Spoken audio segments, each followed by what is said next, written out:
It's Chippy from Ultrabook News, and in this video I'm going to unbox the ASUS Taichi. It's the 11.6 inch version, the Taichi 21, that's been sent over from notebooksbilliger.de, a local German retailer.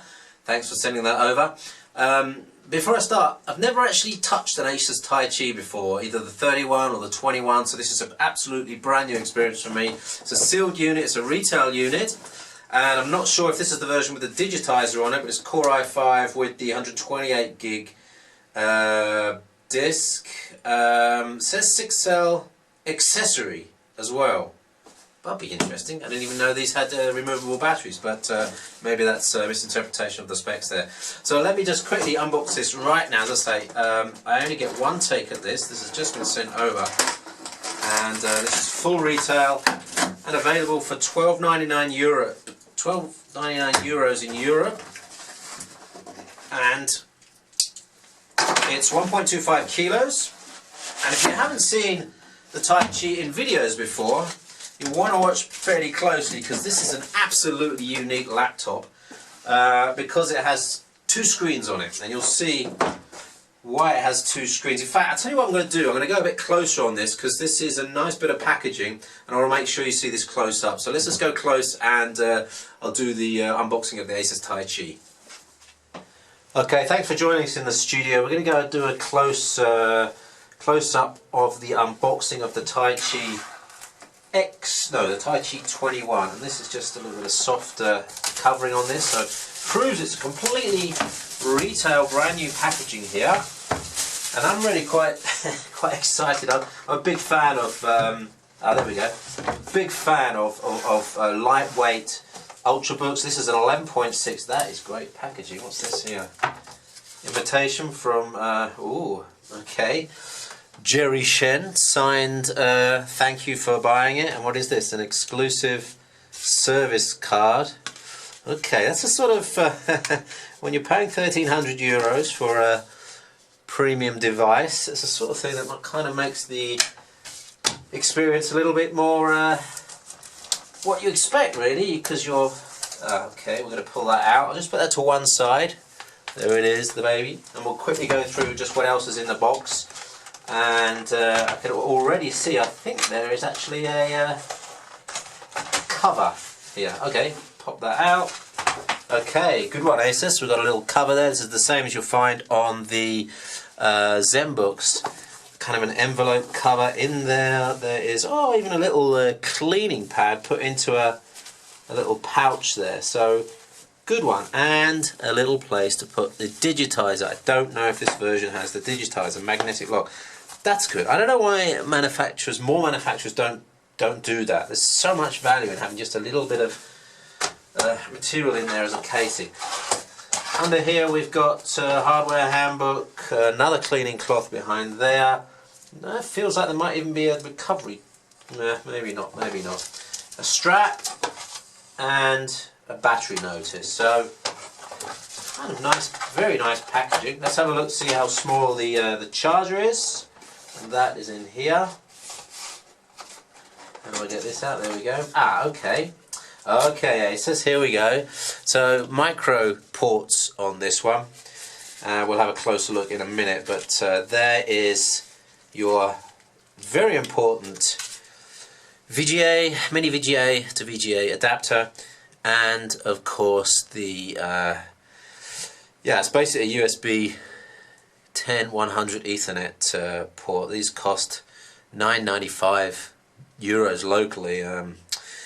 So it's good that they've included it, because if you have to go out and buy one, it takes away from the experience of, especially when you spent 1,300 euros buying a device, you don't want to be forced to spend another tenner on some little adapter. So we've got a nice little wall blister charger here with, that goes like that, so obviously we're in Europe, and that's really nice and lightweight, and that is good because I don't like to see big heavyweight adapters on small devices. The thing that's missing here that I really was hoping to see and test is the digitizer pen.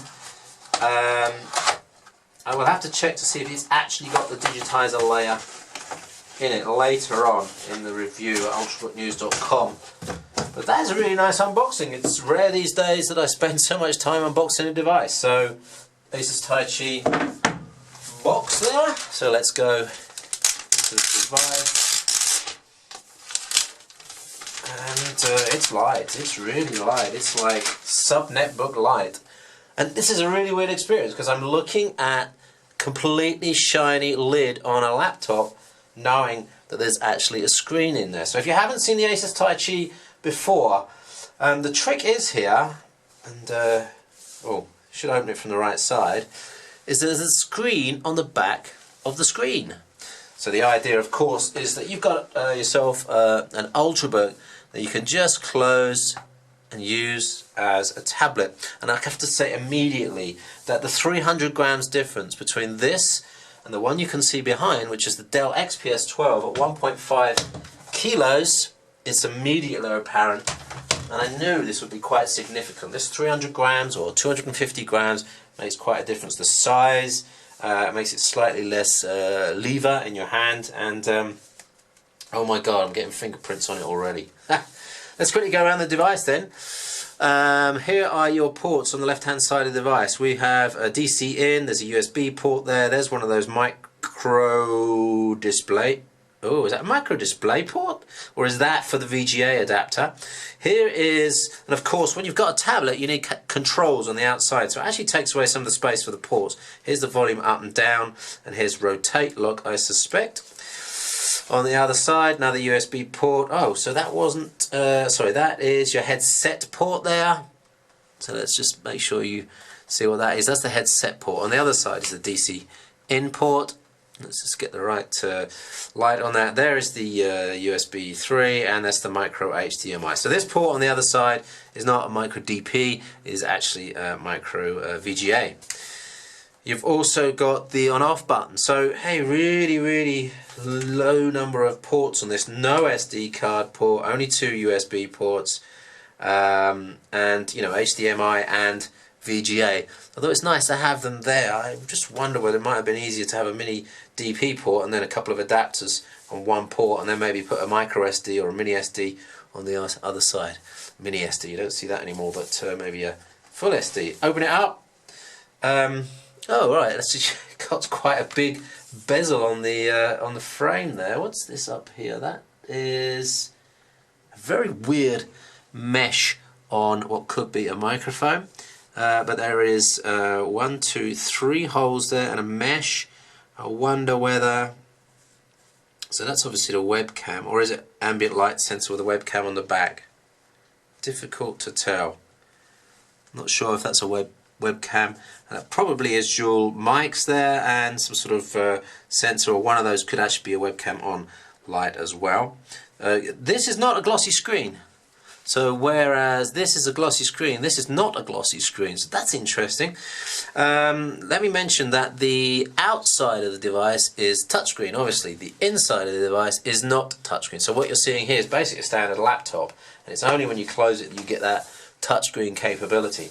I'll switch it on in a minute. In fact, I'll try and switch it on right now so we can see if we can get anywhere with this. Give it a second.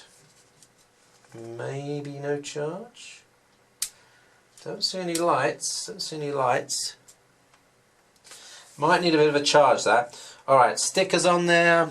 Badly put on. Looks really ugly. That's peeling off already. Keyboard. Okay, nice feel to the keyboard. Of course, this is a smaller keyboard. It's an 11.6 inch screen here, so this is not going to be as comfortable as a bigger keyboard. But if what I'm feeling works, you could probably get some good productivity out of that. It certainly feels really nice. It's very lightweight, but it's got a definite click to it as well. There's the relatively large touchpad with built-in mouse buttons on there. In here is the fan in and out. We'll have to see how warm this one gets, and that is pretty much it. So no replaceable battery, as we thought when we looked at the outer packaging, and 1.25 kilos in weight. Really nice. Fingerprints on the outside already. All right. I am just going to quickly stick the charger into this and turn it on, come back to you in a second.